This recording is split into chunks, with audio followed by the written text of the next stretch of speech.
Today let's talk about secondary prevention therapies in real-world patients with myocardial infarction, eligibility based on randomized trials supporting European and American guidelines. Coming to the objective, we aimed to evaluate the applicability of the eligibility criteria of randomized controlled trials cited in guideline recommendations in a real-world cohort of patients receiving secondary prevention after acute myocardial infarction from the EPICOR registries.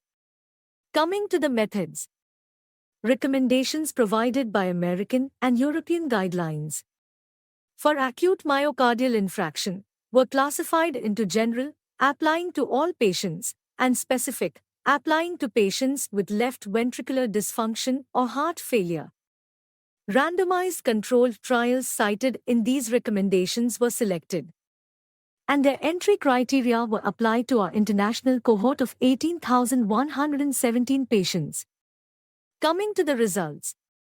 There were 91.5% patients eligible for beta blockers, 84.6% for general, and 5.9% for specific recommendations, 97.7% eligible for renin-angiotensin system inhibitor, angiotensin-converting enzyme inhibitors, and angiotensin to receptor blockers, recommendations, 69.9% for general, 27.9% for specific, and 4.1% eligible for mineralocorticoid receptor antagonists, only specific recommendations.